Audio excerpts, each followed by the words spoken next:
Sí, claro. Nicolás. Sí, aquí estamos. Leonora, ¿cómo estás? Bien, entonces podemos comenzar y creo que el resto, bueno, ya irá ahí accediendo. Víctor, si quieres, puedes ya entonces comenzar la transmisión también. Así que les agradezco mucho. Muy buenas tardes a todas y todos. Muy agradecida también por acompañarnos, por la convocatoria. En primer lugar, a nuestro invitado en la conferencia inaugural de nuestro año académico 2021 en la Escuela de Sociología de la Universidad Católica Silva Enríquez. En esta ocasión, el honor que nos hace Fernando Calderón. Quiero seguir agradeciendo la presencia de quienes son los y las personas más importantes en esta instancia y en nuestro día a día, que son nuestros y nuestras estudiantes. Sabemos que están en una semana de evaluación bien además complicada, así que también hacer tiempo para compartir estos espacios de discusión, de debate, que muchas veces por el ritmo de la academia y de la propia formación no tenemos, es un lujo y también agradezco que lo podamos aprovechar al máximo.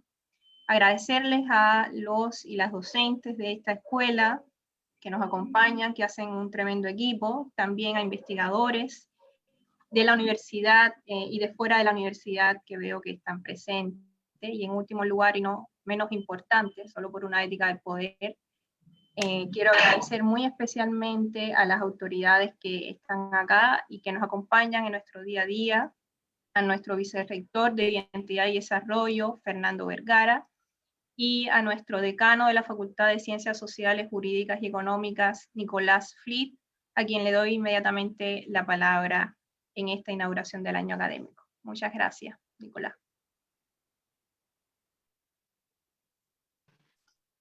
Muchas gracias.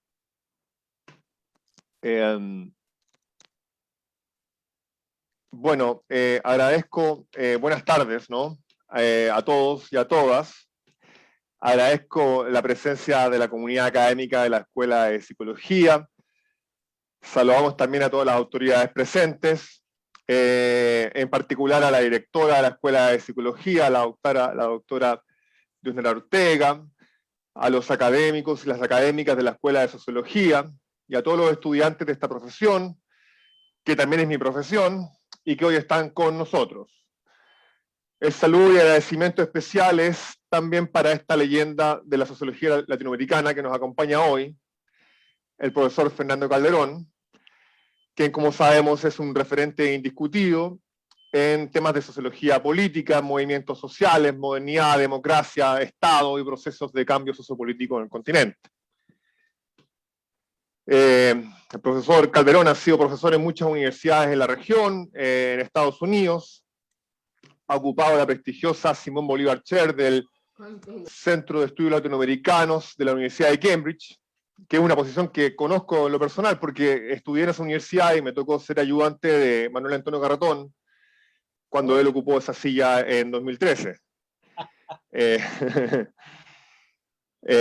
Bueno, podemos ir conversando después de eso. Y ha escrito y ha trabajado junto con muchos referentes de la sociología latinoamericana y mundial, como Manuel Castells, Norbert Lechner, el mismo Manuel Antonio Garratón, Elizabeth Gelino, Enrique Dussel, entre muchos otros. Es un honor para esta Escuela de Sociología y para esta facultad, entonces, contar con la participación del profesor Fernando Calderón, que representa entonces parte, ¿no?, de esta construcción permanente, una tradición sociológica original y propia a los desafíos históricos que nos plantea nuestra sociedad, la política y la profesión.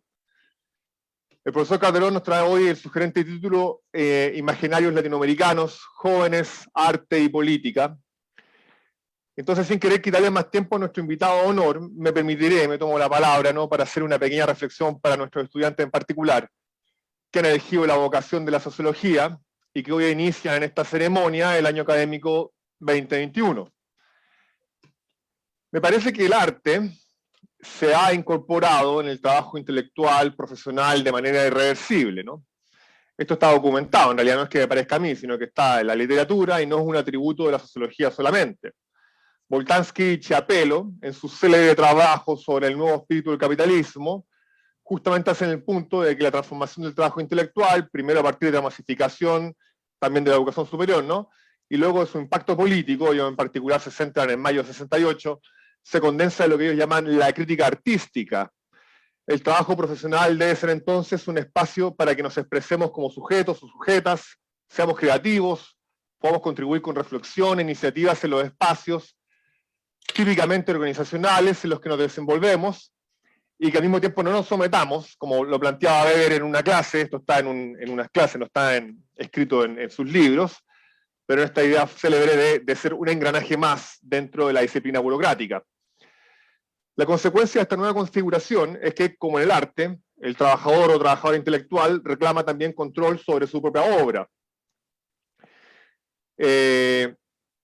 Entonces, ¿qué es lo que me parece entonces importante para nuestros estudiantes de sociología, y en cierto sentido nuestra especificidad? Bueno, el hecho es que la sociología es capaz de producir, y en particular escribir, una reflexión teórica y una fundamentación empírica de los fines, ¿no? Que completan la obra, es decir, los fines que se sirven a través de la política pública, ¿no? Por lo cual nuestra capacidad es de tomar control o responsabilidad sobre estos fines, es, ¿no?, parte de nuestra condición intelectual y nuestro trabajo como parte de esa crítica artística. La crítica, en tanto, es un elemento central de nuestra profesión también, que, como sabemos, se remonta en su origen a la filosofía de la Ilustración. Nuestro papel en la sociedad es entonces contribuir al incremento de las capacidades críticas que permitan a los actores reconocer y superar sus propias situaciones de dependencia o subordinación. Por ejemplo, en Chile la sociología se desarrolló fuertemente con su participación en el proceso de reforma agraria, ¿no?, en la década de los 60, y ahí claro que hay un rol político fundamental. Me parece que hoy nuestra profesión también y las ciencias sociales en general han tenido un rol fundamental en acompañar a los actores sociales y reconocer demandas que hoy son justamente las que nos tienen en las puertas, ¿no?, de la transformación del Estado neoliberal en Chile. Lo que más implica, ¿no?, pensar nuestro trabajo como arte, pues implica fundamentalmente autonomía, entender que somos nosotros y nosotras, y no reglamentos, rutinas organizacionales, mandatos de la autoridad, o las pruebas, trabajos y credenciales universitarias, lo que finalmente produce el valor, o es la fuente de valor y creación a partir de nuestro trabajo. Ello claro que tiene un lado oscuro, si se quiere, ¿no?, que es la creciente flexibilidad en nuestros contextos laborales, o cuando uno trabaja lo que le gusta, por vocación o por arte, como los artistas, ¿no?, pues a veces absorbemos los costos y la responsabilidad por fines externos. Es un asunto de doble filo que es discutido, por ejemplo, por el filósofo Byung-Chul Han con el tema de la sociedad del cansancio. Pero por otro lado, y esto debemos también entenderlo, al convertirnos en sujetos de nuestro propio trabajo, estudiamos y nos perfeccionamos constantemente. Nuestro conocimiento excede, o sea, va mucho más allá del tiempo de trabajo, y busca impactar o tiene el potencial de impactar en el enriquecimiento de la esfera pública, como en el arte. En este último término, el valor de nuestro trabajo no es solamente técnico, sino que también aporta, como diría Habermas en su versión pragmatista, al entendimiento mutuo y a la emancipación. Por otro lado, el valor de nuestro trabajo no se separa de lo que somos, de lo que leemos, de lo que escuchamos, de lo que escribimos, de las películas que vemos, del arte que consumimos, de nuestra amistad y trabajo colaborativo, de nuestra producción activa de comunidad, de nuestra pasión, de nuestro compromiso y nuestra vida activa en el mundo. Como en el arte, nuestro trabajo también es expresión de autenticidad. Entonces, estimados estudiantes, en el inicio de este año académico, con este gran invitado, el llamado es entonces a ser actores, a ser sujetos, a no quedarse con el consumo de la educación, sino que ir más allá, producir para transformar. Muchas gracias.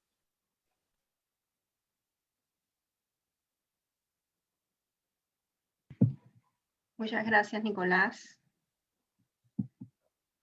Bueno, solamente quiero hacer la presentación con unas muy breves palabras a Fernando Calderón. Creo que en rigor no hay mejor forma de presentar o conocer a un hombre o una mujer que mediante sus actos y sus palabras. Las palabras son además actos siempre, y no solo actos locucionarios o ilocucionarios.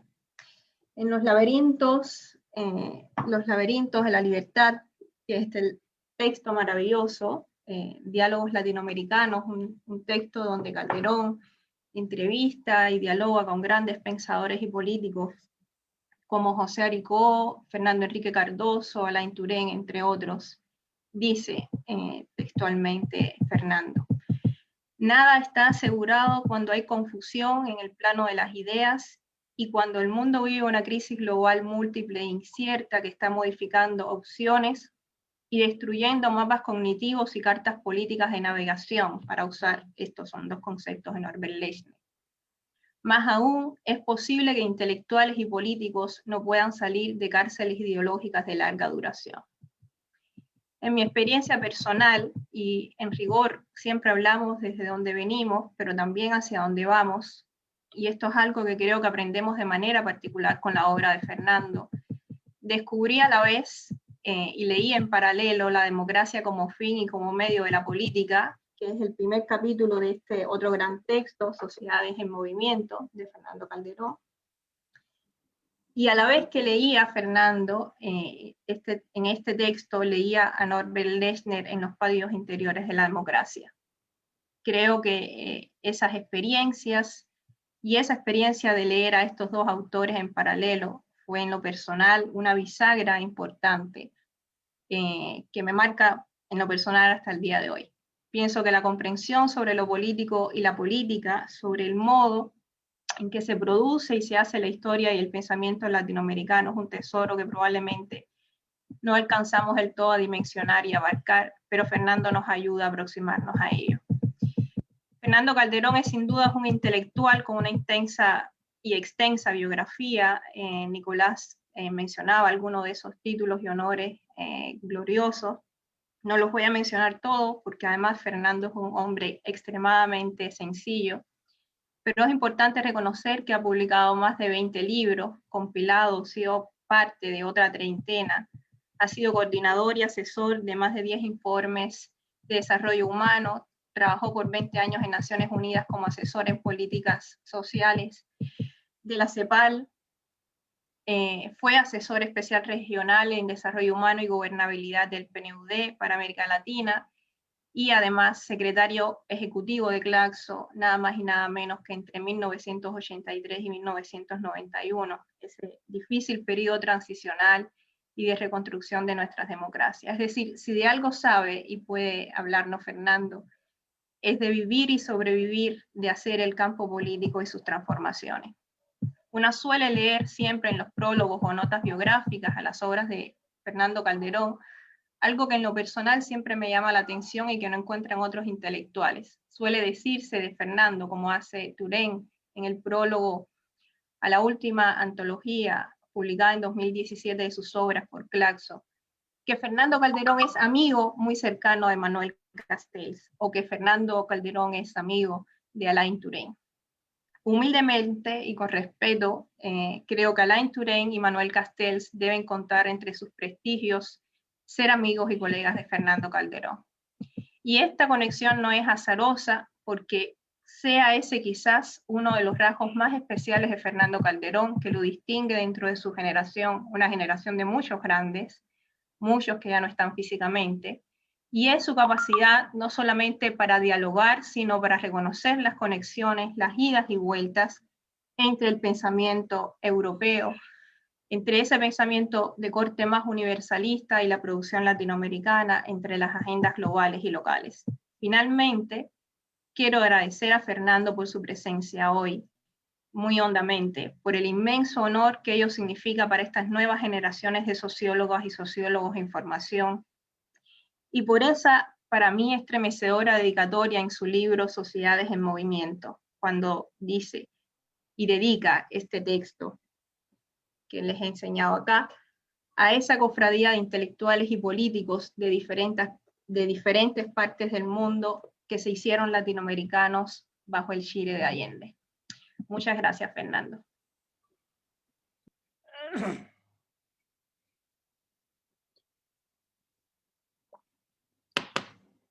Bueno, muchas gracias a ustedes, Nicolás Fliet, por tus palabras introductorias y querida Diosnara también. Un gusto estar aquí con todos y todas ustedes, inaugurando un ciclo académico que es siempre algo muy importante. Me siento un poco incómodo con alguna de las frases que han dicho, pero la verdad que si tengo algún algún piso real es de que soy un gitano que ha ido y venido por América Latina y algunos otros lugares. Yo lo que quiero hacer en esta conferencia no es dar una conferencia, sino contar un cuento sociológico.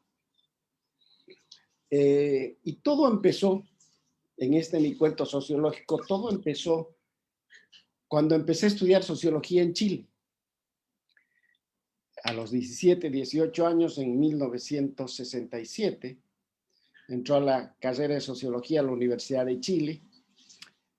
Y el primer curso que me tocó era una introducción a las ciencias sociales que daba Clodomiro Almeida, el Cloro.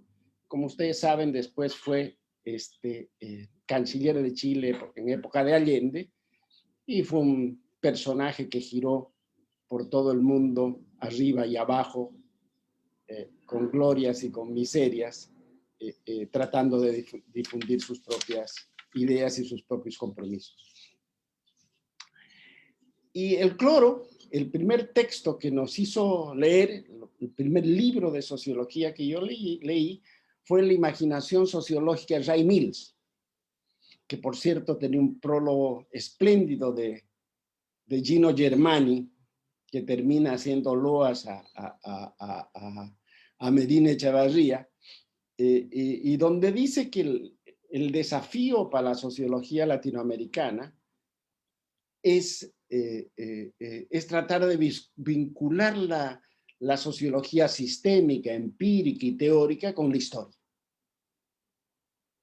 Y con la historia de nuestras ideas. Ese es el desafío, decía. Ya me quedó eso. Tanto es así que quiero comenzar esto citando una frase sobre la imaginación sociológica de Ray Mills. Ray Mills decía: la imaginación sociológica nos permite captar la historia y la biografía y la relación entre ambas dentro de la sociedad. Esa es su tarea, esa es su promesa. Y yo creo que ahí adelante ha salido mi camino y vocación por la sociología. Y las historias de estos personajes, del propio Ray Mills, etcétera, Germani, siempre han acompañado el pensamiento sociológico que he tratado de tener para tratar de explicar distintas experiencias que me ha tocado vivir. Pero esta imagen de la imaginación sociológica como la que permite captar la sociedad y la historia me parece muy interesante. Eso en el año 67, como 30 y tantos años después, literalmente en un bar de Ñuñoa, con mi amigo y maestro Enzo Faleto, y después de discutir, como siempre hacíamos durante ya no años, décadas, temas de arte y de política, surgió la idea de que hagamos un libro sobre arte y política en la historia de América Latina. Y nos las pasamos trabajando unos 3 o 4 años, discutiendo. Elaboraba algunos textos Enzo, otros también yo, y al final empezamos con un primer borrador que lo tengo guardado como 130 páginas, donde la tesis central era de que en América Latina la política a lo largo del siglo XX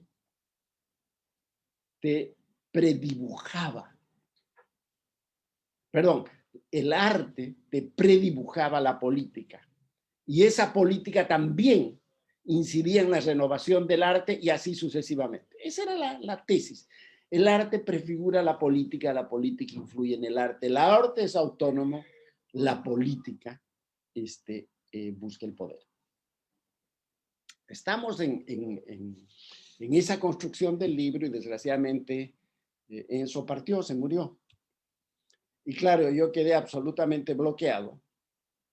Y dejé el libro, me olvidé del libro o lo tenía guardado en el fondo de mi inconsciente hasta que hace un par de años atrás me invitaron al 60 aniversario de la Escuela de Sociología en la Universidad de Chile y fuimos. Y fuimos con otros invitados, entre otros Cardoso, y lo que más me sorprendió es de que era una reflexión de todas esas generaciones que habían estudiado en la Universidad de Chile, que la figura de mi amigo Enzo Faleto era transversal. Entonces, después de charlar con varios de ellos, el negro Camacho, el negro Morales, el José Antonio Camacho y otros, decidí terminar el libro con Faleto. Y tuve la suerte de que me acompañaron 3 jóvenes sociólogos de otra generación, una chilena, que es una gran socióloga que se llama Andrea Ruiz, que según Cardoso, que me golpeó en la mesa redonda mientras ella hablaba, esta sabe más de Faleto que Faleto. La invité a ella y ella felizmente se sumó a trabajar en esto. Y luego también un colega mexicano, historiador, y otra colega argentina, Fernando León y Sosa.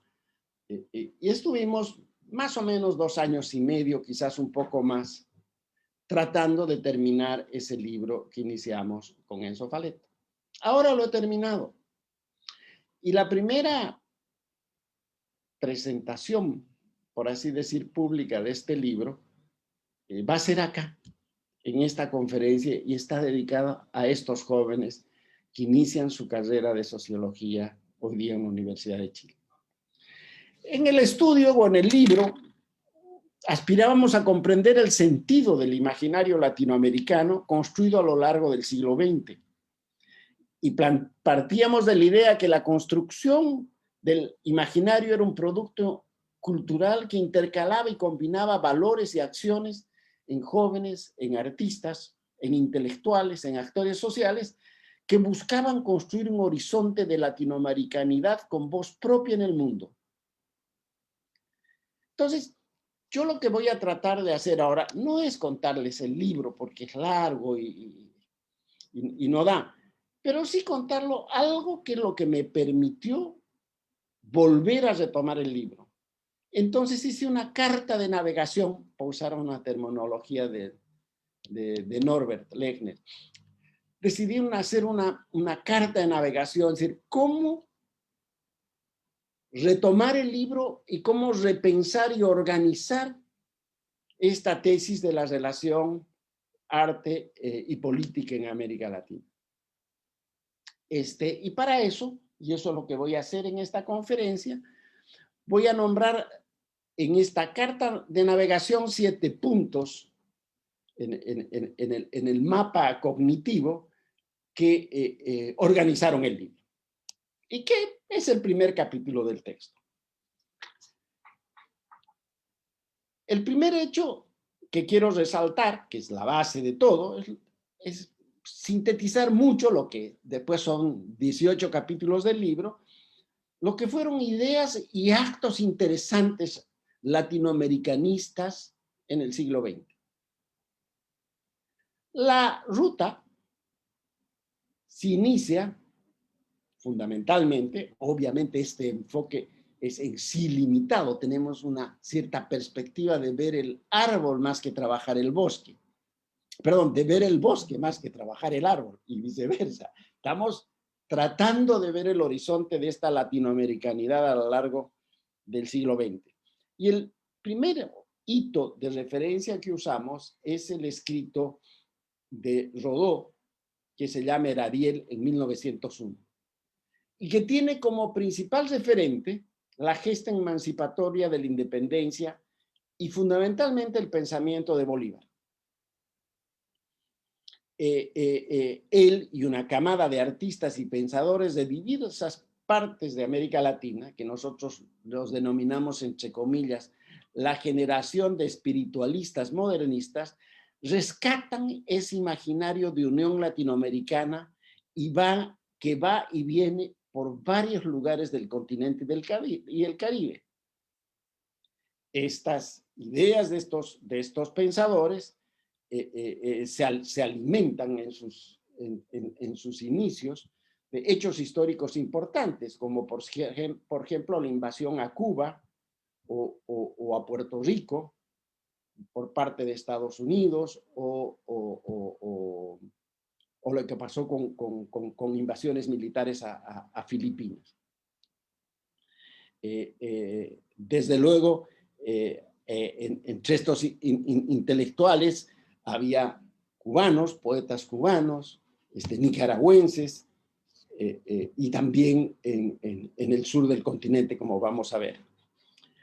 Ahora, estas ideas en buena medida viajan. Además, viajan en un barco llevado por un intelectual argentino, Ugarte, viajan hasta México divulgándoselos en seminarios y clubs de lecturas, esta imagen del Ariel latinoamericano que se inicia por parte de un uruguayo. Y llegan hasta México, antes de la Revolución Mexicana, y se instalan en una discusión, de jornadas de discusión y de grupos de discusión sobre el Ariel de Rodó. Es imposible imaginar cómo en ese entonces este viaje fantástico que se hicieron y estas redes que se hicieron a lo largo y ancho en América Latina para discutir un texto.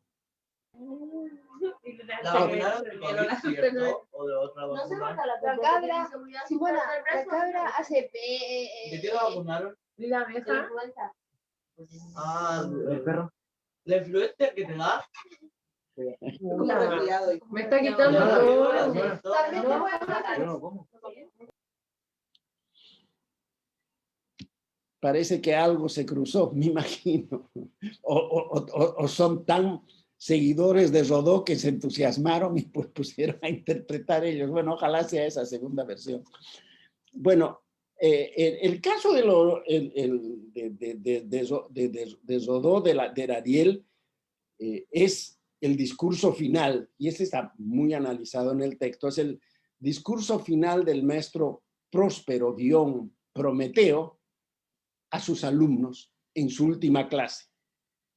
Y pinta lo que es Callaghan, el demonio, y lo que es el Ariel, el espíritu latinoamericano. Y para él el demonio, fíjate, Diosdar, ¿qué dirá Pablo al respecto? Porque es una mirada de la ética protestante de Weber, pero hacia América Latina, hacia Estados Unidos, que esta ética protestante es la cultura política del yanqui medio.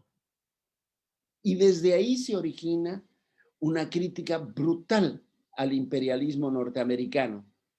Pero lo que critica y subraya es esta identidad del yanqui medio basado en el individualismo, en el consumo, en el alcohol, en el racismo, en el olvido. Parece una pintura de Trump, la que hace Callaghan en 1901. Digo, que hacen de Callaghan en 1901 Rodó. Y por el otro lado, el bien es el espíritu latinoamericano, el espíritu de la libertad, el espíritu emancipador y el espíritu que le va a dar fuerza, no a América Latina, sino desde América Latina al mundo, porque se avecinaba la Primera Guerra Mundial. Ese es extraordinario. Y después Leguate tiene un monumento que está en el Paseo La Reforma en México, ahora está en el Palacio de la Cultura, el del Ángel del Ariel. Y tuvo un impacto en la Revolución Mexicana. Un impacto desde la ética en el acto histórico probablemente más importante en el siglo XX, que fue la Revolución Mexicana en América Latina. Y de ahí, ¿cierto? La estética asociada con la Revolución Mexicana vuelve a viajar para América Latina fundamentalmente a través del muralismo. Entonces, el muralismo sale, va a Puerto Rico, va a buena parte del Caribe, viaja por otras partes y termina instalado en la Universidad de Concepción en el sur de Chile y tiene una fuerza enorme en el resto de los países del continente. Nosotros analizamos cómo es la historia de esos murales en la Revolución Boliviana, cómo es la historia de esos murales en la Argentina, cómo es la historia en Costa Rica, etcétera, etcétera. Pero el muralismo fue un acto estético asociado con la revolución que va devolviendo la pelota del norte de Sudamérica hacia el sur de Sudamérica, y enriqueciendo los movimientos y las luchas sociales y las políticas y conformando generaciones en la región. Ahí se vuelve a gestar otro acto importante en pleno proceso de la Revolución Mexicana, que fue la Reforma de Córdoba. La Reforma de Córdoba, que inicia un proceso de protesta juvenil que busca una respuesta espiritual a la crisis mundial y que tiene como respuesta la idea de patria grande.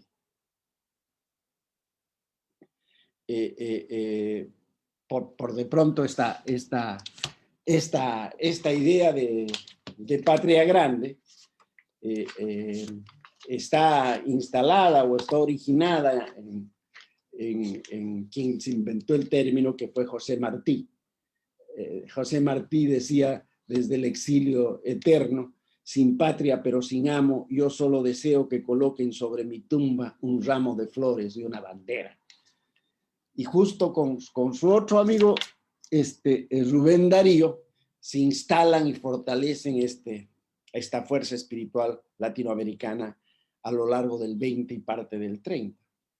Otro hecho importante, intelectual de ese entonces, vinculada directamente con la Revolución Mexicana, es la emergencia del PRA peruano y posteriormente este diálogo estructurante y originario en América Latina para pensar desde el marxismo las opciones en América Latina entre Aya de la Torre y Mariátegui. Y esto tiene un impacto brutal en el conjunto de la región, en Chile, obviamente en el Perú. En la Argentina seguimos discutiendo las tesis de Mariátegui. Incluso este impacto de este conjunto de transformaciones llegan a jóvenes militares, como la rebelión de los tenientes y la columna de Prestes en Brasil, o los breves gobiernos que se inician nacional populares. Antemacía, pero eso me empezó a afectar a mi cabeza. No, tú no hacías una colación, ¿no? De verdad. Ah, sí, ahora se te ve mucho mejor.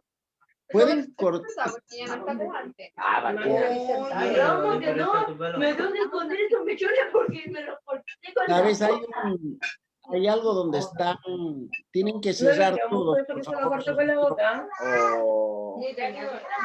A ver.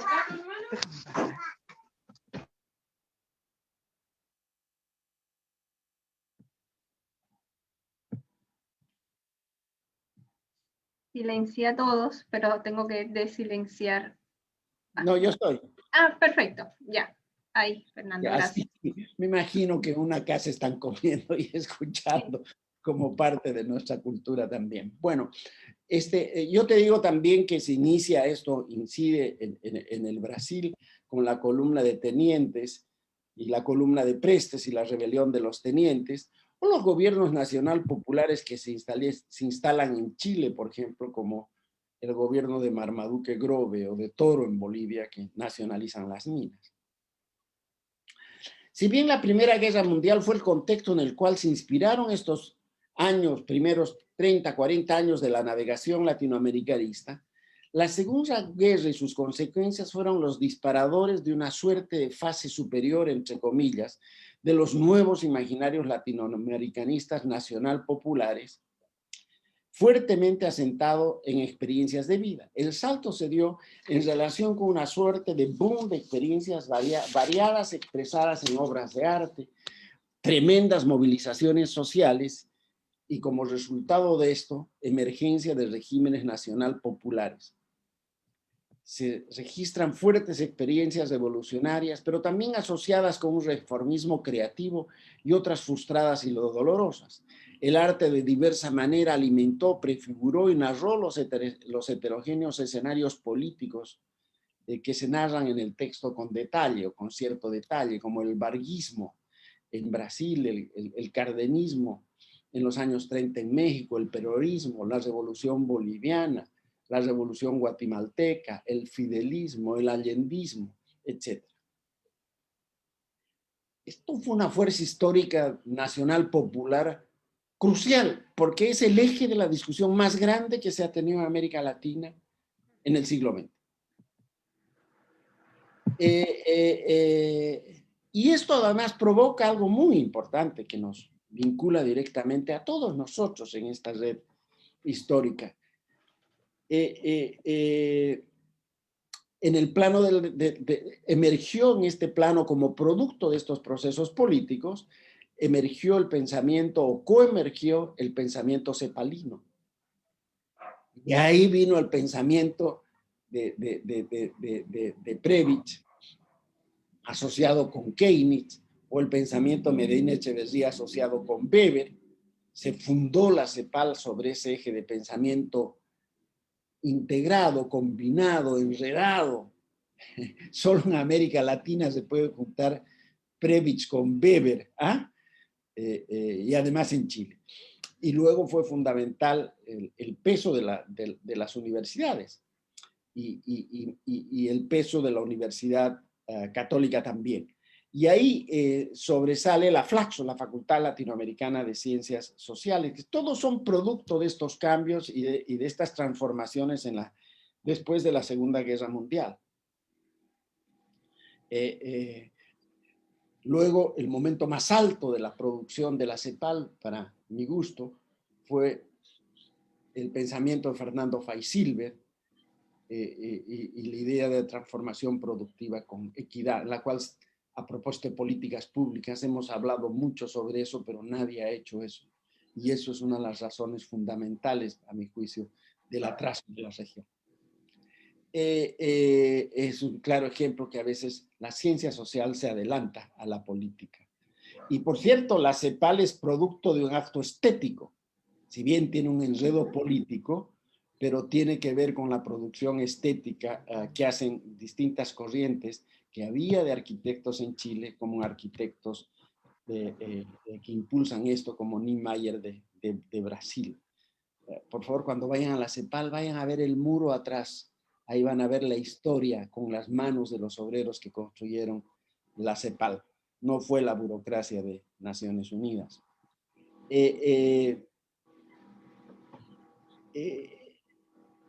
Ahora, en todo esto, siempre esta producción teórica y esta producción estética latinoamericana se ha hecho, como vamos a ver ahora con más calma, mirando a Europa. Nos hemos hecho mirando a Europa, pero a la vez somos distintos. Fernando Enrique Cardoso hablaba de la CEPAL como la originalidad de la copia, o que la copia es mejor que el original.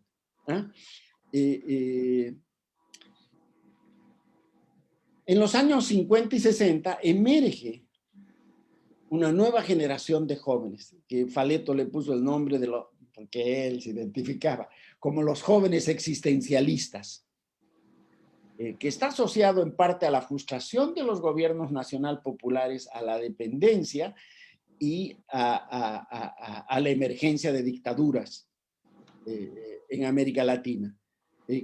Por lo tanto, es una generación complicada con la política y con el poder, en la cual tiene dos actos fundacionales de esta generación y de esta época en el contexto de lo que se produjo en el periodo anterior.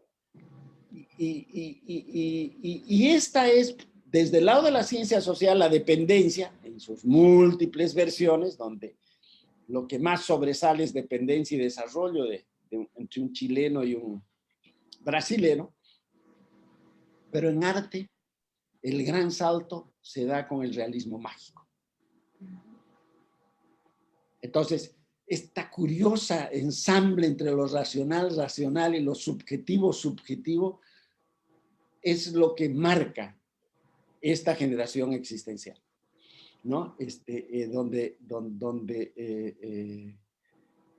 hay algo que es curioso, que lo descubrió Faleto, después lo profundicé yo y tenía totalmente razón.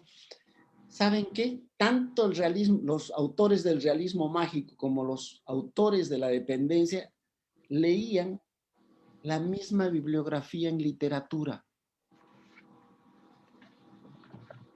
Es bien interesante. Para todos fue importante Camus, para todos fue importante Hemingway, para todos fue importante, etc. Leyeron de jóvenes la misma literatura, o literatura muy cercana a unos y otros. Luego emerge, durante el periodo de las dictaduras de los años 70 de adelante, una nueva generación que llamamos los voluntaristas prácticos.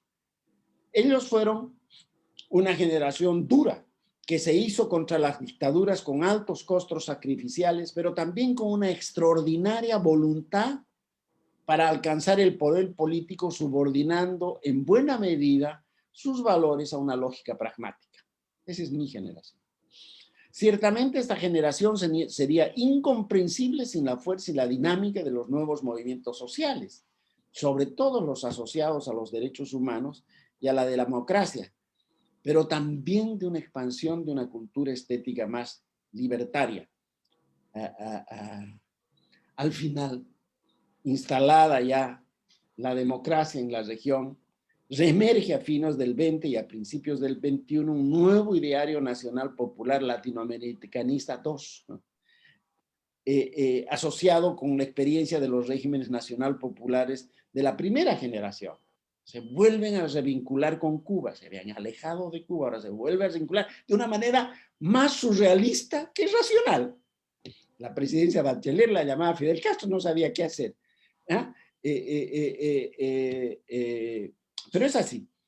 Y ahí surgen nuevos tipos de líderes vinculados al chavismo, al lulismo, al kirchnerismo, al correísmo, al levismo, que sobre todo en el plano político buscan y practican frentes latinoamericanos y en medio de ellos producen y emergen nuevos movimientos socioculturales y estéticos que en buena parte los cuestionan, no totalmente, y que reimaginan de otra manera la identidad latinoamericana asociada esta vez con la ética, la ética en la política, la emancipación de la mujer y de las relaciones de género, pero sobresale muy especialmente en esta coyuntura mundial una identidad construida sobre la ecología, sobre todo sustentada en valores de la naturaleza. Aquí se vuelve a valorizar los orígenes culturales. Al final del viaje de este primer punto, constatamos la enorme riqueza cultural de los imaginarios estudiados. Sin embargo, y aquí viene la contracara de la política, resultan insuficientes para enfrentar a la nueva sociedad de la información, a la crisis global del capitalismo global, al reacomodo de los poderes mundiales y al colapso del iluminismo europeo, que fue espejo constante durante más de un siglo. Se nos rompió a final de la película el espejo europeo. Chilenos siguen mirando a Europa, pero dependen de China, aprendan de China, les va a ser más útil que Europa. No quiero decir que no hay que mirar a Europa, quiero decir que es insuficiente. Además, Europa está en una crisis cultural brutal. Entonces, terminamos con preguntas. ¿Y cómo reconstituir en este contexto los imaginarios y las prácticas latinoamericanistas con una perspectiva global para tener una voz en el mundo en constante crisis? ¿Se podrá? Con riesgos cotidianos y con cambios inesperados. Pero claro, la idea central que recorre y retomamos al final de todo es que mientras más latinoamericanistas seamos, más universales seremos. Esos son los hitos del viaje del camino. El segundo tema para entender este imaginario latinoamericano, fuera de estos hechos e ideas interesantes, es el chenco cultural, la noción de enredo, de tejido cultural en quechua. Chenco en quechua quiere decir lo que está enredado, lo que está entremezclado. Entonces la idea nuestra, la central, más mía que la de Faleto, se refiere a la superposición de pisos socioculturales a lo largo de importantes momentos de la fundación del recambio latinoamericanista. Latinoamérica es un tejido multicultural donde se entrelazan varias dinámicas geoculturales, desde aquella de los pueblos originarios y afrodescendientes hasta la de las migraciones europeas, una migración en sí diversa, árabes, chinas y japonesas o judías. Y hoy además la propia multicultura latinoamericana crece y se expande en Estados Unidos. Ya no entiendo Estados Unidos sin la cultura latinoamericana de los migrantes. Fíjense lo que les digo. Ya no entiendo Estados Unidos sin la cultura latinoamericana de los migrantes, que siguiendo la tesis original de Octavio Paz y que trabajamos a lo largo del siglo XXI, es de un politeísmo católico. Los imaginarios se han construido mirando espejos europeos, artísticos, intelectuales y políticos a lo largo del siglo, pero también reconociendo que somos diferentes, indagando sobre nosotros mismos. La idea de Chenco, de enredo, se refiere a una superposición de tiempos, estructuras y relaciones de poder objetivas y subjetivas de lo público y lo primario, de lo que sucede en las prácticas sociales, culturales y comunitarias en las calles y en las plazas, y sobre todo en las fiestas y en los festivales, donde se combinan formas modernas de vida con prácticas comunitarias ancestrales, donde la cultura de la hacienda se conecta de manera particular y extraña con la impronta modernizadora de la industrialización, y las redes informacionales, donde el peso del denominado sector informacional es enorme y tiende a incluir a la mayoría de la población, que en sí misma es un universo cada vez más amplio y complejo y fundamentalmente urbano. Sociedad abigarrada, le llamaba mi amigo Zabaleta. A veces yo digo, ¿por qué hemos estudiado tanto estos grandes clásicos racionales de los sistemas racionales europeos y no hemos estudiado, por ejemplo, a Marcel Mauss, que estudia los sistemas de intermediación y las culturas del don, que son tan fundamentales en la vida política, económica latinoamericana? También, para reforzar esta tesis, que por cierto no es solo latinoamericana, acudimos a reflexiones y al pensamiento de Benjamín Hilarsi, de Walter Benjamin, en su juventud sobre la relación entre estética y política en la ciudad de Nápoles, que nos parecía parecida. Paleto siempre decía, Nápoles está en América Latina. Su perspectiva es también una referencia para este desafío que aquí se emprende. Ellos encontraron que la vida privada y la pública se superponían en el cotidiano y que la trascendencia social era ilimitada, y así superaban la jaula de hierro de Weber. La porosidad intrínseca de la ciudad y la modernidad estética cuestionaba las divisiones estructurales mecánicamente racionales y jerárquicas. La vida privada, dicen ellos, era dispersa y entremezclada. Los salones salen a la calle y la calle entra en la vida privada de la gente. El espacio-tiempo y la interioridad anidan en la calle. Adorno, que también se fue a Nápoles, por su parte afirmaba en esa época que en Nápoles había una identidad de la no identidad. Y eso digo yo, que estos iluministas alemanes tan brillantes no conocieron ni el Carnaval de Oruro ni bailaron nunca en Río de Janeiro. En Latinoamérica, la existencia es incompleta. La plenitud convive con el hueco. Se trata de una existencia ontológicamente incompleta. Y ello se expresa en el arte, donde, como mencionó Adorno, no hay nada evidente. Faleto me decía y argumentaba que la oquedad es parte de nuestra propia identidad latinoamericana. Es lo que se perdió, pero aún está en nuestra subjetividad como esperanza.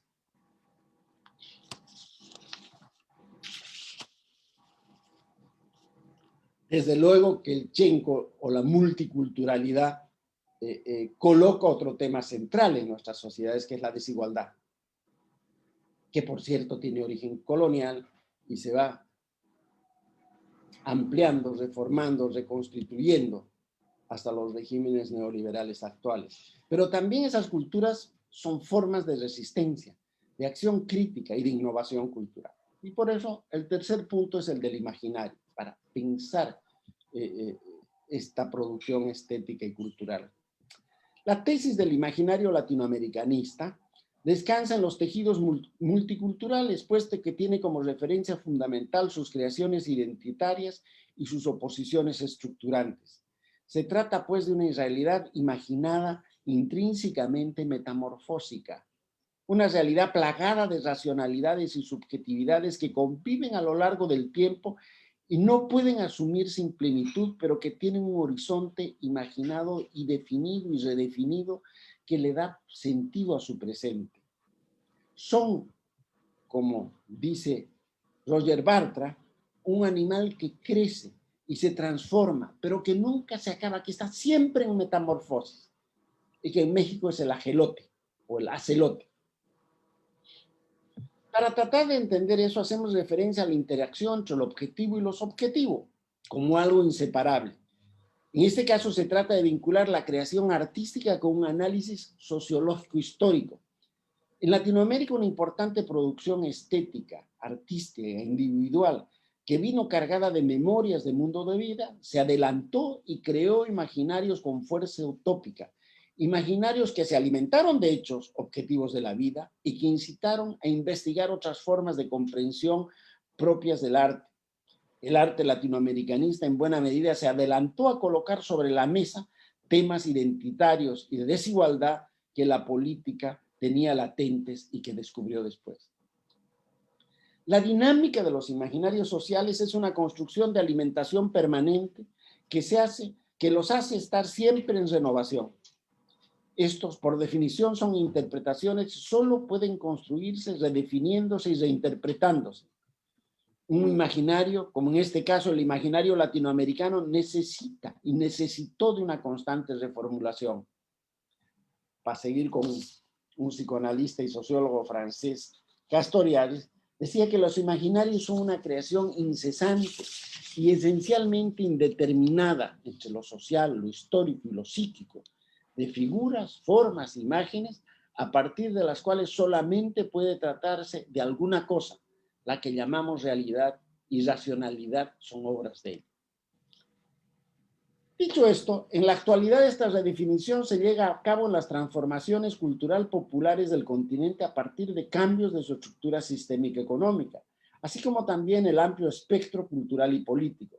De esta forma, la dinámica del imaginario se fue transformando a partir de movimientos de las experiencias sociales y políticas y siempre está cambiando.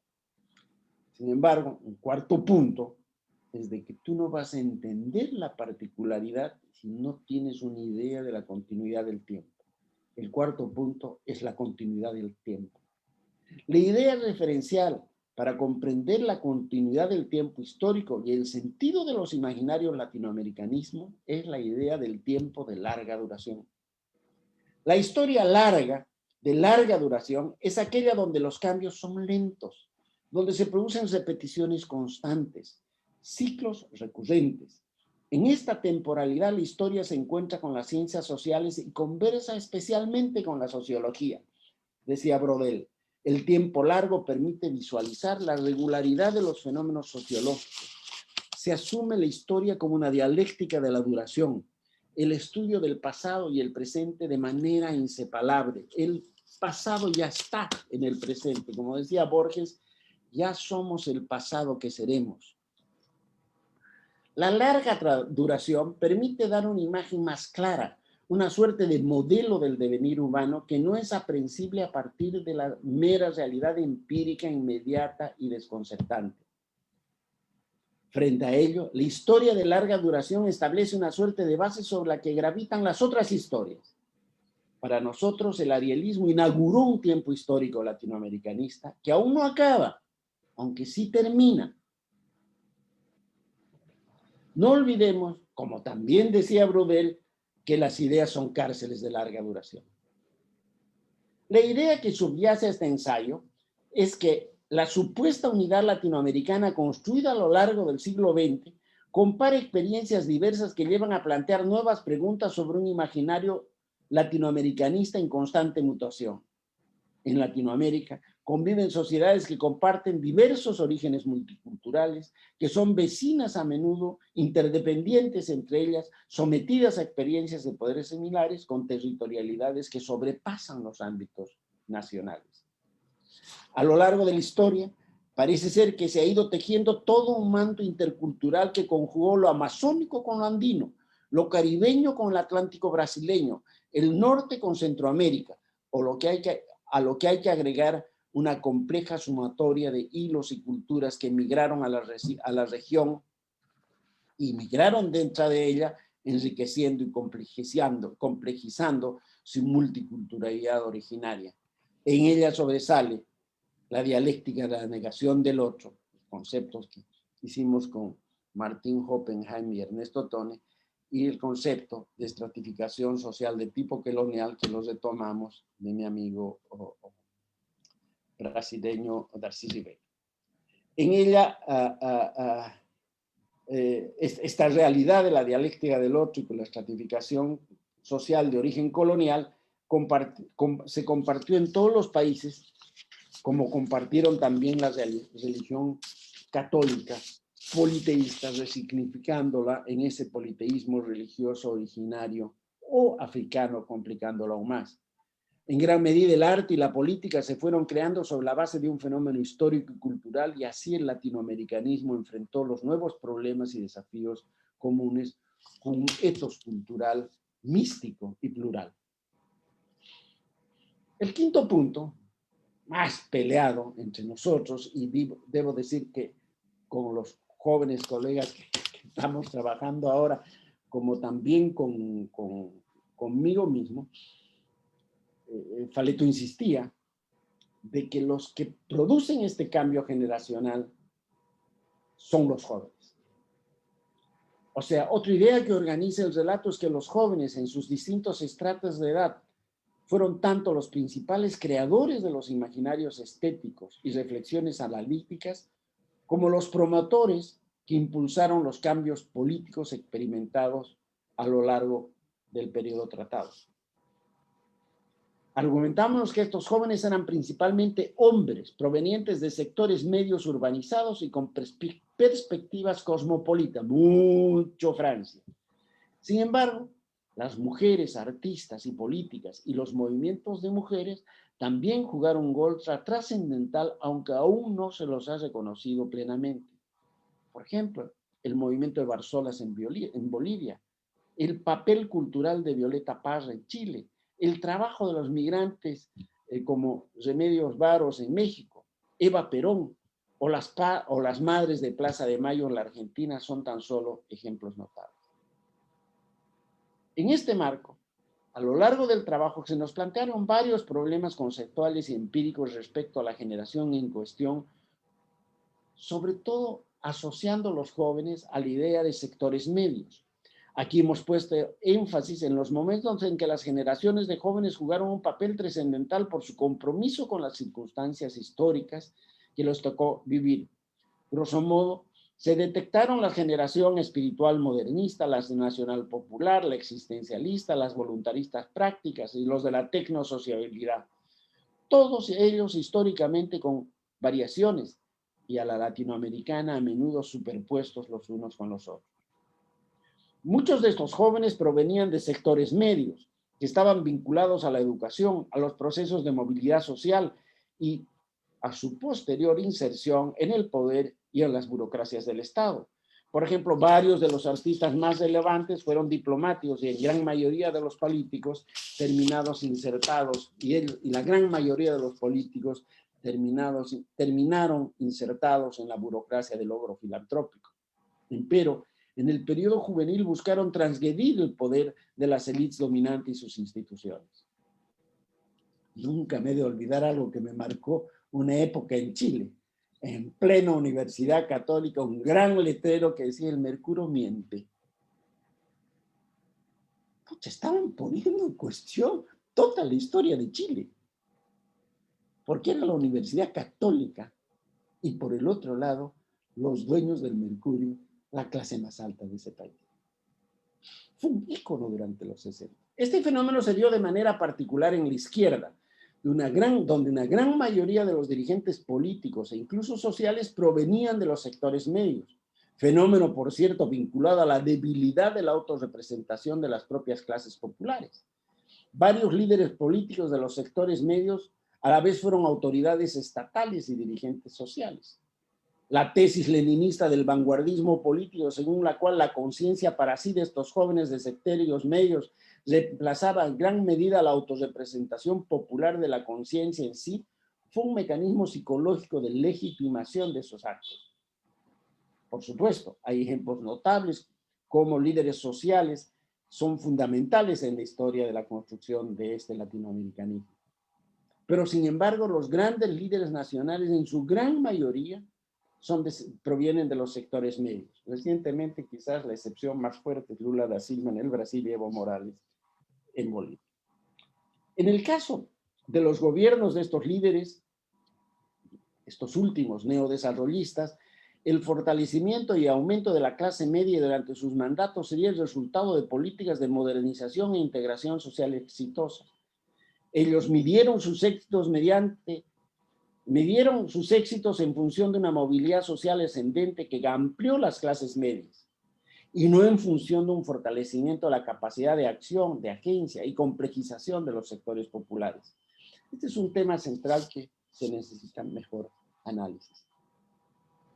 Cabalmente, por esta razón, la categoría de sectores medios que aquí se utiliza es cómoda y quizás práctica, pero no asume una homogeneidad estructural o conceptual, sino más bien reconoce una diferenciación social difusa, propia de la región con la intención de comprender la complejidad de los procesos de diferenciación social y funcional, como uno de los factores explicativos de las transformaciones que vivió la región desde principios del siglo pasado.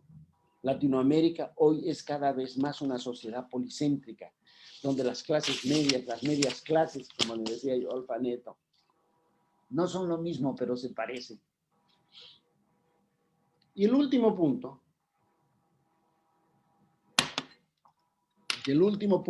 muy simple, tiene que ver con el método con el cual hicimos este libro.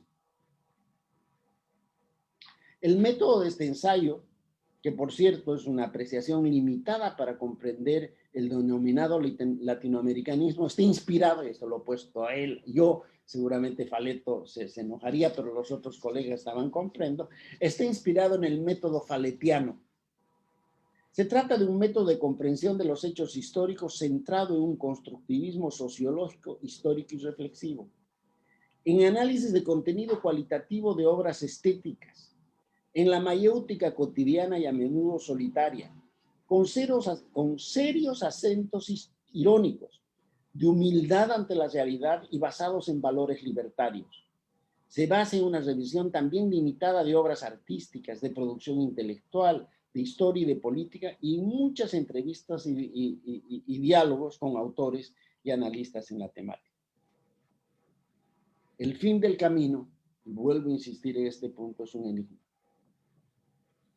Dados los cambios durante los últimos 30 años en las sociedades latinoamericanas y la globalización en la era de la información, la concepción del Estado, que fue epicentro de la cultura nacional popular durante todo el siglo XX, está hoy cada vez más agotada.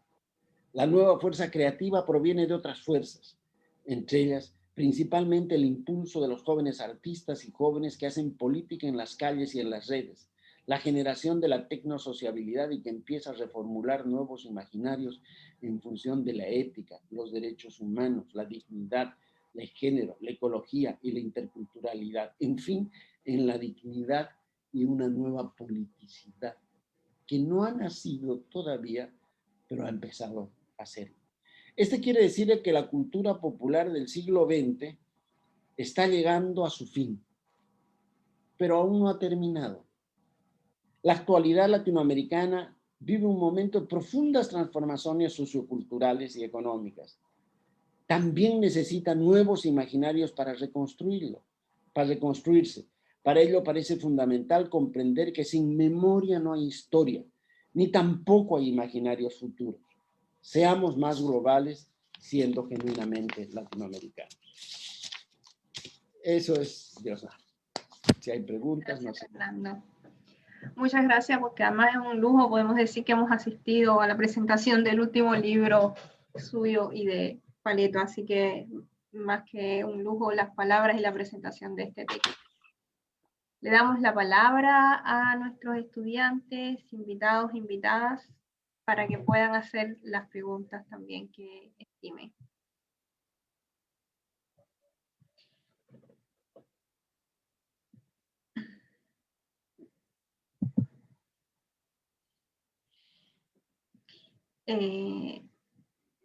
Voy a asegurarme de que puedan activar el audio. Germán, ¿habías pedido la palabra?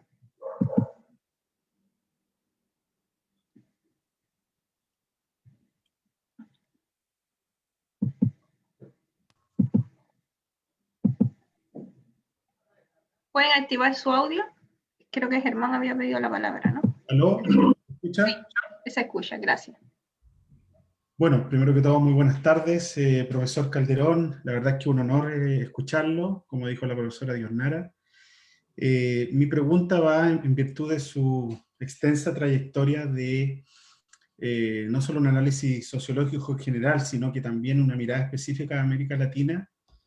¿Cómo ve esta América Latina en el siglo XXI cuando hay, por un lado, una trayectoria de desconfiguración identitaria respecto de su imaginario? En mi humilde opinión, obviamente usted tiene más opinión al respecto, versus una sociedad del siglo XXI que, como diría Bauman, tiene muchas características de ser una sociedad líquida, donde no hay categorías plenas que pueden ser la base de un constructo, en este caso identitario, desde lo imaginario. Entonces, cuando yo, por ejemplo, escucho figuras discursivas políticas de Chile, mirando a modelos norteamericanos, europeos, o otros discursos políticos en otros países, también viendo esa condición, no es que tenga desesperanza, sino que por dónde podría ir esta condición de hacerse cargo de este problema identitario en el imaginario de Latinoamérica, cuando estos artefactos contextuales a lo mejor hacen más difícil el camino. ¿Cómo lo ve usted, que tiene la gran posibilidad de haber hecho una mirada muy profunda de lo que fue este ideario del el hombre nuevo, como decía el Che Guevara en algún momento, o esta mirada integradora desde una mirada cepalina, o esa mirada integradora que tuvo América Latina cuando tuvo que vivir estas configuraciones dictatoriales, de gobiernos dictatoriales, y que hoy día no sé qué artefacto o qué elemento contextual puede en el imaginario representar una oportunidad real de identidad? Eso, más que nada, más que una pregunta, es su reflexión de acuerdo a su trayectoria en el tema. Gracias, Germán. Podemos reunir 2 o 3 preguntas si no son muy complejas, Fernando, o como prefiera. Sí, dale. Ya.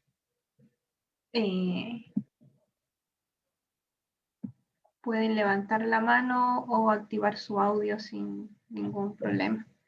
Un poco siguiendo la lógica de la consulta o de la pregunta y comentario de Germán, también quería preguntarle, Fernando, hasta qué punto justamente estos símbolos del arielismo y su contraparte, el calibanismo, siguen siendo pertinentes para pensar la América Latina de la última década.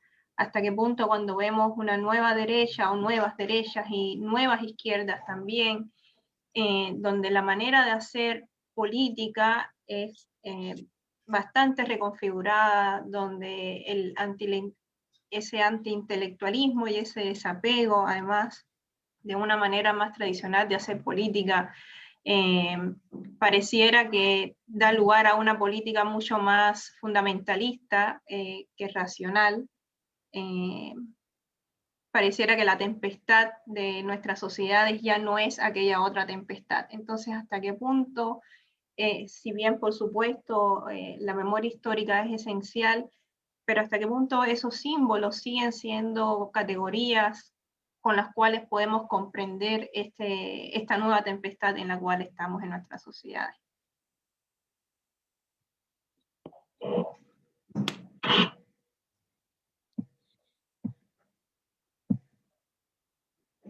¿Alguna otra pregunta por ahora?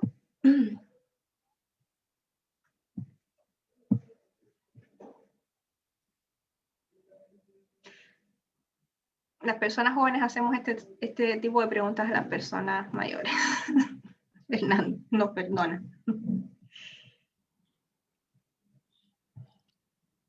¿Hoy? Sí, no más. Sí, en realidad tú recordarás que yo dudaba en qué tipo de conferencia dar. Por cierto, quiero aclarar, el libro todavía no lo hemos publicado, ¿eh? Estamos en discusiones con la edición. Te recuerdo que yo primero pensé de hacer una exposición sobre esto que están preguntando ahora, que yo le puse como título La multicrisis global y la Camanchaca. ¿Ah? Pero después yo mismo me dije a mí mismo, che, ¿qué vas a ir a hablar a los jóvenes para deprimirlos más de lo que ya están por sus condiciones de vida que todos tenemos hoy día? Y decidí dar más bien esta charla sobre los imaginarios latinoamericanos en su historia, pero ciertamente el final de este recorrido, como terminé, es la camanchaca, que es la metáfora que uso yo y no la del líquido. La camanchaca, los que son del mundo andino del norte de Chile saben que es una bruma de nubes de que baja, oscura y se mete a los pueblos, a los campamentos mineros, al interior de las minas, produce miedo, depresión, suicidio, angustia. Y como me decía, yo siempre repito, es una dirigente minera boliviana, y yo le preguntaba, ¿y qué podemos en la época de la dictadura de Banzer? ¿Qué podemos hacer contra la Camanchaca, Domitila Chungara? Y ella decía, contra la Camanchaca hay solo paciencia y resistencia. Entonces, el primer consejo que les puedo dar es tener paciencia y resistencia, porque esto está difícil. La crisis multiglobal es una crisis de múltiples dimensiones del capitalismo informacional que trasciende a la producción cultural. Por eso está en crisis el modelo del iluminismo europeo y por eso entra en crisis los modelos socialistas. No hay en estos momentos opciones de utopías de futuro. Son muy débiles. Y lo que estamos metidos en medio de esta camanchaca brutal que es una crisis de sentido.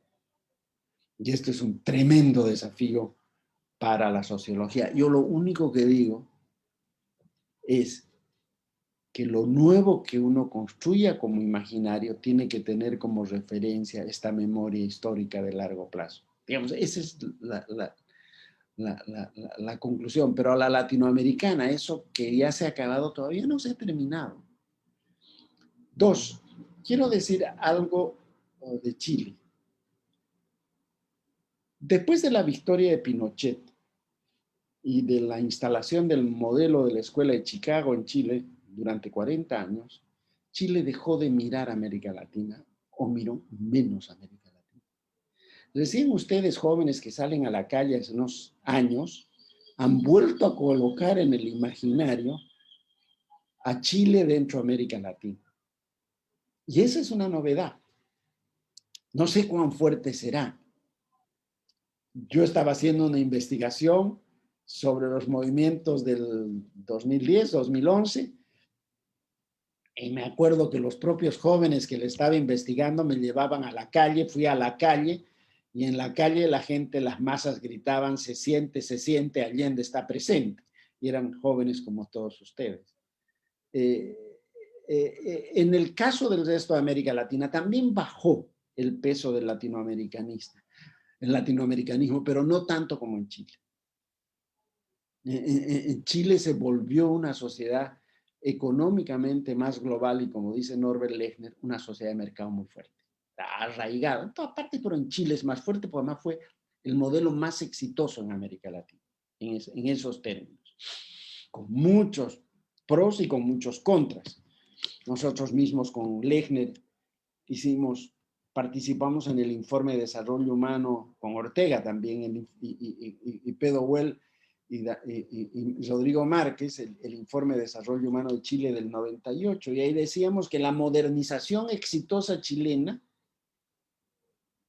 estaba generando rechazo en el plano subjetivo, malestar que terminaba cuestionando el éxito de ese modelo. Se generó un despelote en Chile, nos llamaban autoflagelantes contra los autocomplacientes, fue una polémica fantástica, pero estoy colocando ese ejemplo, que por cierto hasta ese entonces Chile había jugado un papel central en la construcción del latinoamericanismo, tanto en arte, cuanto en acción colectiva, producción intelectual, ya he mencionado esas instituciones, institucional, pero perdió fuerza totalmente a partir de la dictadura de Pinochet, y con la concertación pasó a ser una cosa secundaria o terciaria. El eje era entrarse y posesionarse en la economía global, que en parte se logró. No se avanzó en equidad, pero sí se bajó la pobreza, es la paradoja del modelo chileno, y aumentó la concentración del ingreso. Pero con estos cambios que se dan, el cambio más brutal es global. Hoy día está instalado una nueva economía, capitalismo global, que tiene una nueva geopolítica que se acaba de profundizar con mayor fuerza hoy día con esta crisis de la pandemia, favoreciendo fundamentalmente a la China. China está pasando a ser la primera economía del mundo en muchos aspectos. Hoy día leí un artículo del País, donde en las 4 ciudades de China ya hay más fortuna de los multimillonarios que en Estados Unidos y en Nueva York. Entonces, el mundo cambió. Chile, el 71% de su comercio es con China.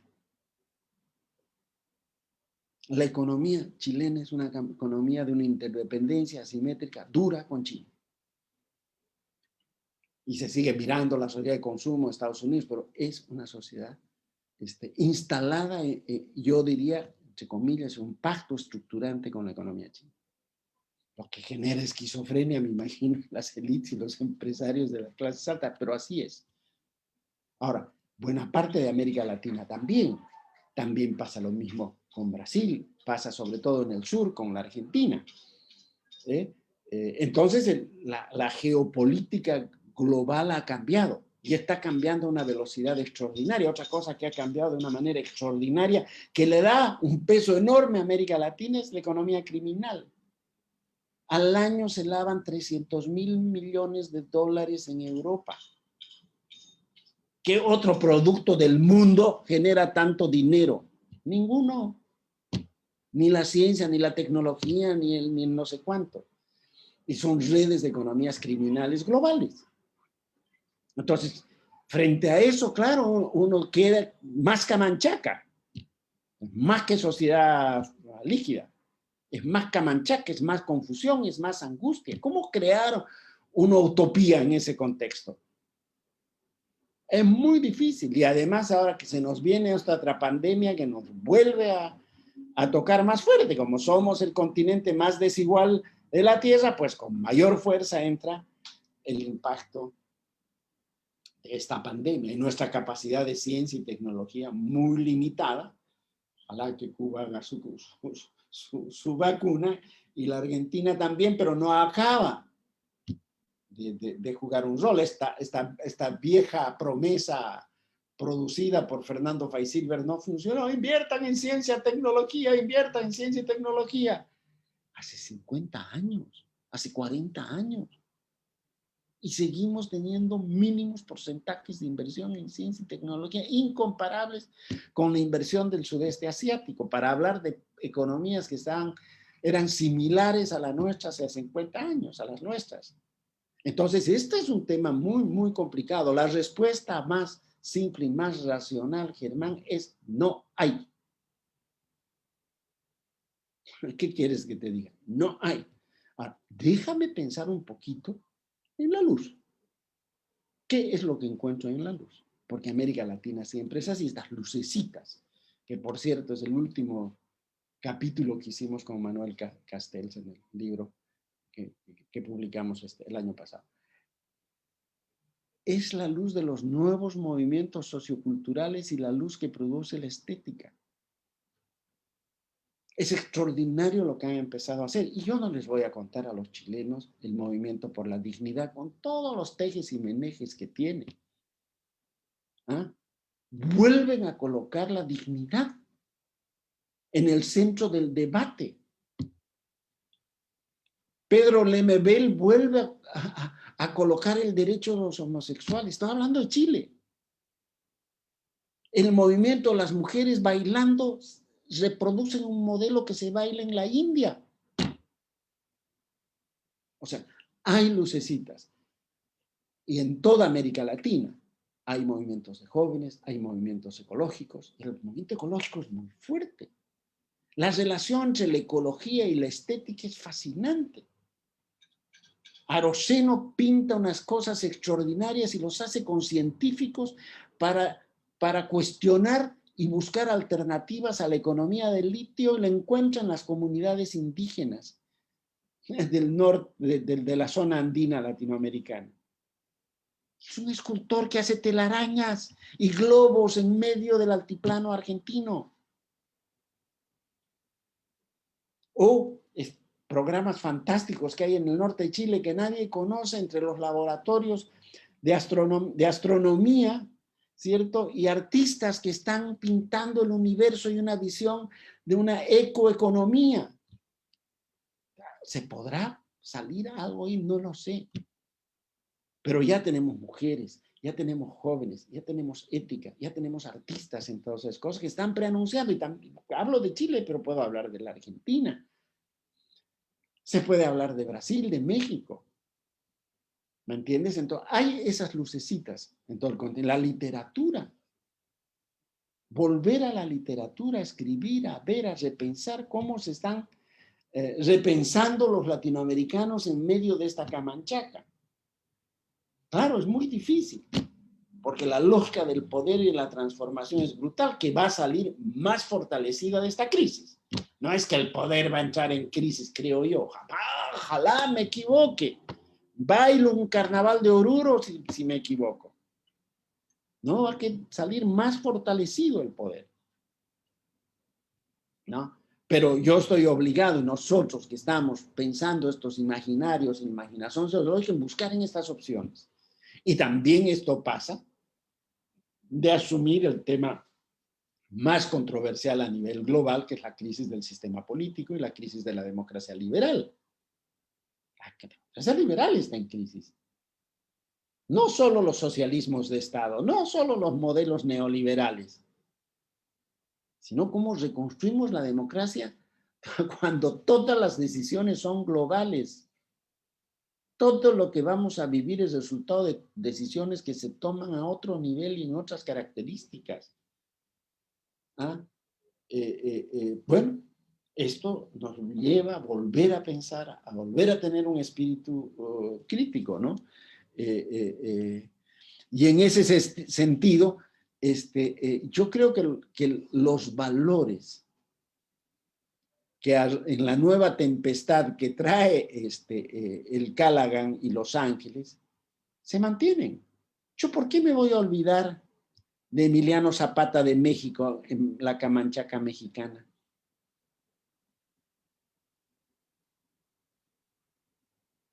¿Ah?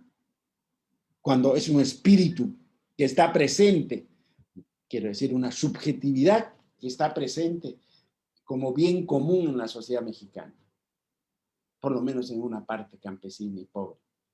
Y así otro tipo. ¿Por qué me voy a olvidar del Che Guevara? Porque lo voy a condenar por sus errores políticos. En el libro decimos que era un seguidor de la CEPAL. ¿Ah? Y hace un rito sacrificial, como Prometeo. O como Allende. Sí. Gana el que se sacrifica. O como Vargas, que tiene ese discurso tan maravilloso antes de suicidarse. Dice, ya les he dado todo, ya le he dado mi vida, ya he dado mi trabajo, ya he dado todo, no tengo nada, lo único que me queda es mi muerte. Se la doy al pueblo brasileño. Y firme y se pega un tiro. Entonces, eso no podemos olvidar. Yo puedo criticar mucho a Vargas. Por cierto, gracias a él se hizo al final la CEPAL. Es el que decidió al final, jugando, se enteró que la CEPAL no pertenezca a la OEA, sino pertenezca a América Latina y se instale en Chile. Entonces, esa historia no se puede olvidar. Ahora, con eso no es suficiente, no es suficiente. Es una paradoja. Sin esto no hago nada, con esto tampoco. Pero para eso tengo que retomar lo nuevo. Y esto es repensar el desarrollo y es repensar las políticas públicas. Yo durante años he estado trabajando y ahora mismo estoy en crisis. La idea de desarrollo humano, ecologizado, informacional. He trabajado con Castells, el Pecajimani, unos africanos, unos asiáticos, centrado en la dignidad. Pero es tan fuerte esta crisis que te hace dudar todo. Pero claro, no podemos parar. No se puede parar. Y estamos con Bolsonaro al lado. Entonces, ¿cómo? Ustedes, en Chile, tienen posibilidades de impulso. Yo creo que un factor, ya me estoy saltando de tema, Diosdara, pero un tema clave del futuro es lo local. Lo comunitario, lo local, lo territorial, juntarlo con lo ecológico, con el género, con la institucionalidad. ¿Cómo fortalecer lo local? Pero en fin, esa es otra idea para otra charla. Gracias, Fernando. Teníamos una pregunta en el chat y creo que alguien antes había levantado la mano. No sé si seguirá pidiendo la palabra. Puede activar el audio si desea. Y María Guadalupe, puedes activar el audio y hacer la pregunta, si lo estima.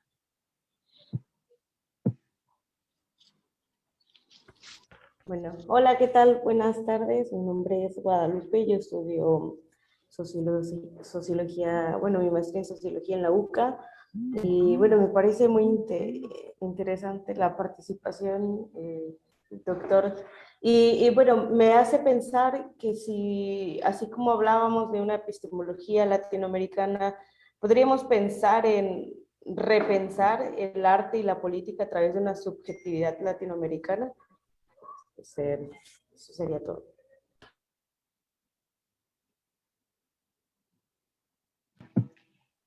Podemos recoger un par de preguntas más y cerramos, así que ahí les doy la última posibilidad de rondas de preguntas. Las pueden dejar en el chat también.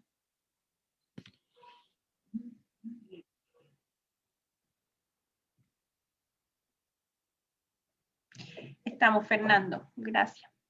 Ahí sí nos puede responder la pregunta de Guadalupe.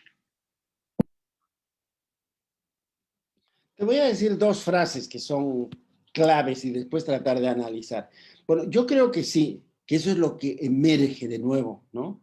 Como decía, hay la emergencia de un tipo de arte además vinculado con la ciencia, lo comunitario y lo ecológico, que ya está presente en buena parte de los países de América Latina, está presente en Chile y que incluso Chile tiene un pensamiento ecologizado ya de décadas atrás y además vinculado, creo, con la Universidad Católica. No me acuerdo el nombre del especialista en ecología chileno, pero muy importante.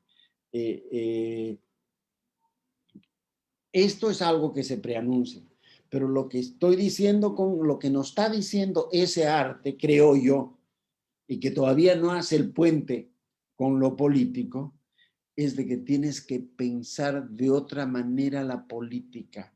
La política, una parte te dice, tienes que pensarlo desde la ecología. Ah, pucha, eso ya es una revolución brutal. Hay una frase que dice, tú es politique, mais la politique c'est pas tout. Todo es política, pero la política no es todo, ¿no? Y ahí el arte le está dando una motivación a la política. Desde luego que el arte se inspira en las comunidades, en los avances de la neurociencia, en los avances de no sé qué, pero está colocando el tema de la sostenibilidad ecológica, de la bioeconomía, etcétera, como tema. Y lo está haciendo el arte. Y empiezan también a ver los movimientos ecologistas en los pueblos comunitarios.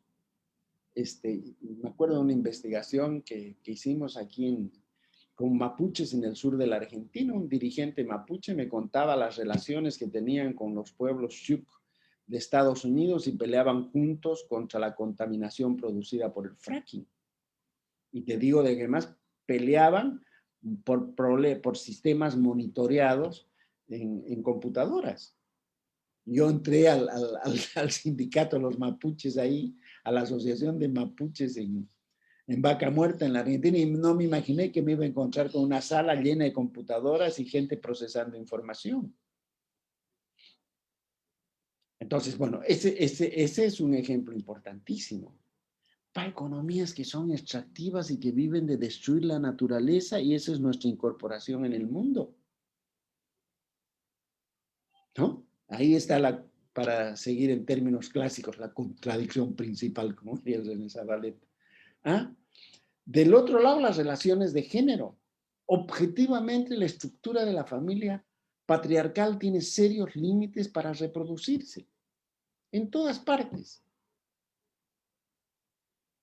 Y esa es la base por la cual, ¿cierto? La base objetiva por la cual empiezan la subjetividad las mujeres a generar estos movimientos estéticos. Están bailando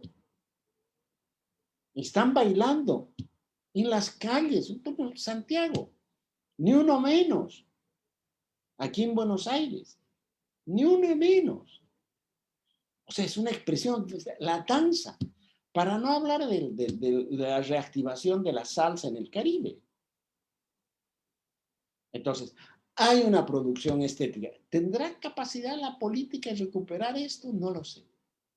¿Hay actores políticos y sociales también? Sí, que alimentan el arte, pero no lo sé. Y por el otro lado, desde los jóvenes, y esto para mí quizás es lo más importante, hay una demanda de ética. La desconfianza está instalada en el sistema político global, no solo chileno. ¿Quién cree en los parlamentos?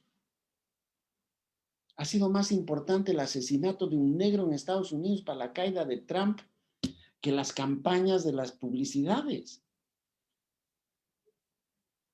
Entonces, bueno, todo esto además se da en la sociedad de la información, en la sociedad red, en la tecnoeconomía de la información, en la ciencia y la tecnología.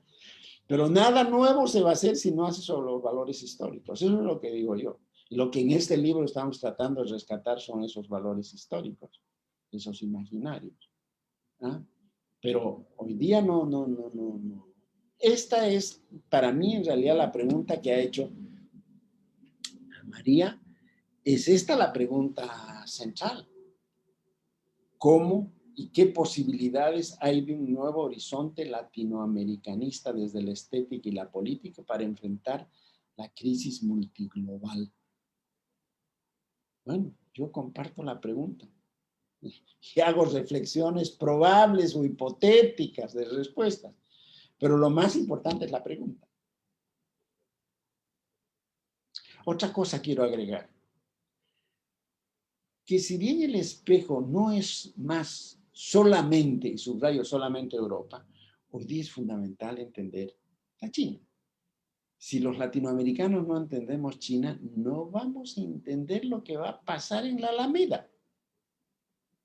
Si los latinoamericanos no entendemos cómo funciona la economía, la política, la tecnología, la psicología, la política pública, la local, la urbana, el Partido Comunista, no vas a entender Chile. ¿No? Es fundamental entender China, la India. Yo he estado el anteaño pasado en la India. No saben el hambre que tienen sobre América Latina. Un mes en Kerala, en la India. No saben la importancia que le dan a la discusión de los fenómenos culturales de América Latina. Me sorprendió de cómo conocían y estudiaban el realismo mágico. Y preguntaban sobre el realismo, me impresionó. Y otra cosa que les atrae a los indios de los latinoamericanos es el fútbol. Hay dos figuras en Kerala que tienen monumentos en Trimbandrum. El Che Guevara y Messi. ¿Qué es eso? ¿Ah? ¿Cómo nos comunicamos con los indios? Que por cierto, que Kerala es un modelo de desarrollo relativamente exitoso. Mucho más igualitario que cualquier país de América Latina. Por eso digo yo, tenemos que aprender de otros espejos. Y no solamente de la China, de la India, de África. Recuperar la memoria del África, la deuda enorme que tienen con África, América Latina. Eso lo dijo Lula, no yo. ¿Ah?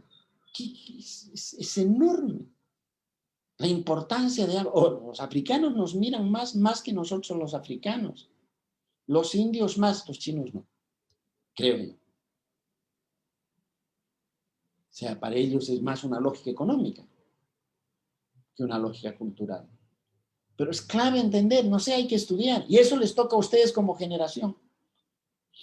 Tienen que estudiar estas nuevas fases de la economía, de la sociedad y de la multicultura global. No van a entender solo con Chile, solo con Latinoamérica, solo con Europa o con Estados Unidos. Claro, es más difícil. Porque una cosa era clarito, Estados Unidos acá, nosotros acá, chan, chan, chan, era clarísimo en un siglo. Hoy día no. ¿Cómo juegas con un lado y con el otro? ¿Cómo se vuelve? Ha cambiado el juego, ya no es ajedrez. No podemos seguir jugando ajedrez cuando es otra cosa. Y eso es clave para la sociología. La sociología del futuro tiene que ser global. Y basta de citar al autor inglés, francés o alemán, inglés, francés, alemán, inglés, francés, que también ha sido nuestra cárcel de larga duración, sea Weber o Marx. No digo que no sirva Marx, claro que sirve Marx, pero es absolutamente insuficiente para esto nuevo, o Weber. Y eso es, no sé la respuesta porque nadie la tiene. Por cierto, hay pensamiento más avanzado, Castells está en la punta de la discusión con los chinos no lo dejan en paz y todo el rato están llevándolo para discutir con él, pero vamos a ver. ¿Eh? Nosotros tenemos que desgraciadamente los europeos están mirándose hacia adentro. Se volvió un continente cerrado en sí mismo y luego mira negocios y armas. Pero el proyecto iluminista europeo, chao. Con muchas cosas maravillosas, ¿no? Yo me he formado ahí, ¿no? Pero se acabó. El mismo maestro Turén está, la crisis de Europa, el fin de la sociedad, ¿eh? Los alemanes, ¿qué puede decir la escuela de Frankfurt? Nada, Luhmann, nada. Claro, no, me equivoco. Pueden decir, hay ideas, pero son insuficientes. Nos toca a nosotros usar ese pensamiento. ¿Cómo se ha hecho en parte? Pero ahora es más universal. Y eso es más difícil. Ahora les toca a ustedes. Ustedes me tienen que responder esta pregunta, pero de aquí a 20 años. Yo voy a hacer una clase que ustedes hacen la clase y yo escucho. Muchas gracias, Fernando. Bueno, si no tenemos ninguna otra pregunta que haya surgido con estas últimas provocaciones. Nicolás Ortiz, y ahí cerramos. Hola a todos. Soy Nicolás, de segundo año de la Universidad Católica. Bueno, mi pregunta tenía que ver un poquito más con esto último que estaba hablando usted, y es con respecto a que me nace la incertidumbre de esto de estar mirando como constantemente hacia afuera en vez de mirarnos a nosotros mismos como un territorio, como una comunidad, y en base a eso empezar como en ese misterio, empezar a encontrar respuestas que no las vamos a encontrar afuera ni en Chile, o sea, como opinión propiamente. Creo que, bueno, con lo que estaba tocando antes, acá en Chile, después de la revuelta, se empezaron a haber múltiples asambleas territoriales. Yo soy partícipe de una de ellas y creo que en base a la reflexión siempre hemos estado mirando hacia afuera y cómo siempre buscamos la respuesta afuera de nosotros y como podríamos ver ahora estando estudiando a Europa o estando estudiando a China, no sé si irá en ese sentido lo que usted quería decir, pero yo digo, ¿cómo como sociólogos o la profesión que sea nos comprometemos con el territorio o con la situación en la que estamos para desde ahí ir buscando respuestas concretas en cuanto a la ecología, al árbol de la esquina, tanto con lo que están poniendo un edificio al frente de mi territorio y lo están destruyendo? Entonces mi pregunta va así en base, o sea, mi pregunta es como poner en discusión un poco eso desde estudiar y ponerle tanto énfasis en estudiar afuera en vez de estudiar o comprometernos con lo que tenemos aquí y buscar la esencia de eso.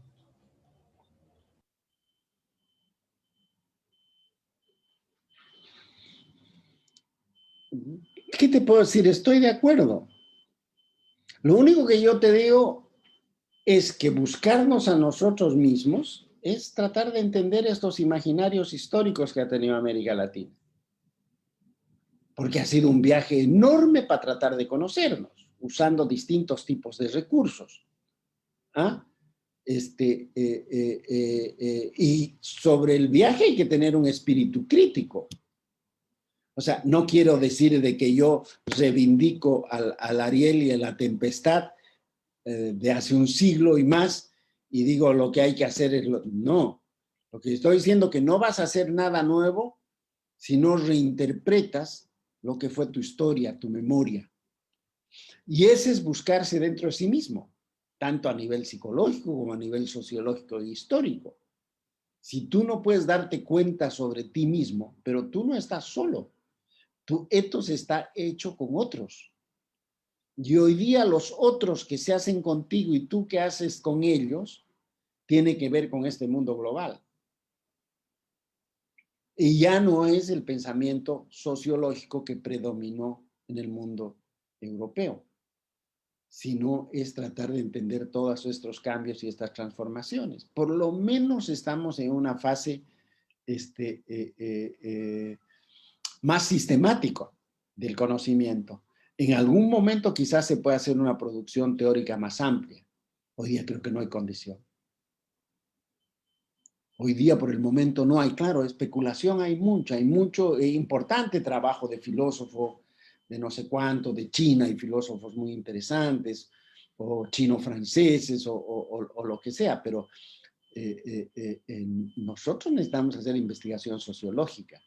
La investigación sociológica tiene que rendir cuentas cómo es ahora la sociedad, la economía, la política, la psicología chilena y latinoamericana, y cómo es el sistema de interacciones que tienen y cómo son con los cuales interactuamos, y qué resultados da de esa interacción, y cómo puedo pensar críticamente caminos de emancipación en esa lógica. Pero si yo no hago esa lógica, no voy a poder hacer nada. No es un encerramiento en sí mismo, es la construcción de la alteridad, pero parte de uno.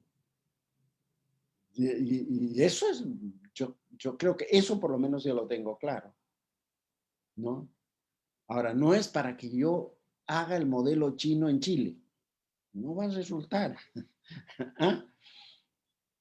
¿No?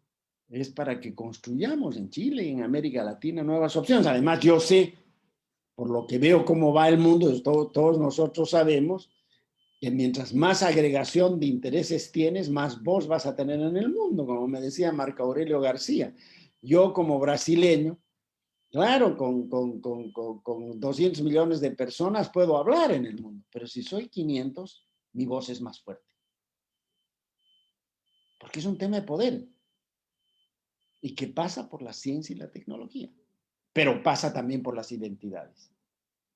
Por lo menos no me imagino un modelo emancipatorio latinoamericano sin identidades, pero no me imagino las identidades en un mundo global si no es en una nueva universalidad. Y por eso es tan difícil.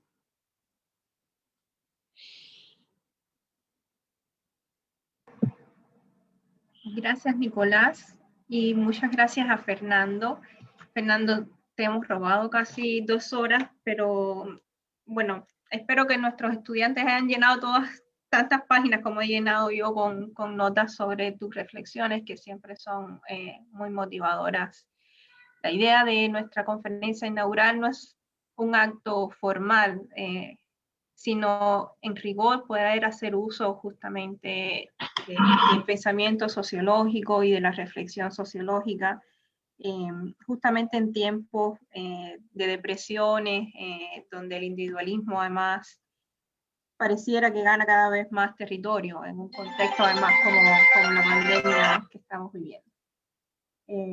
Muy agradecida por tu participación, por el tiempo que nos has dedicado, y también agradecer a los y las estudiantes, los académicos e investigadores de la escuela y de fuera de la escuela que también nos han acompañado. Un saludo a todos y a todas. Gracias, muchas gracias.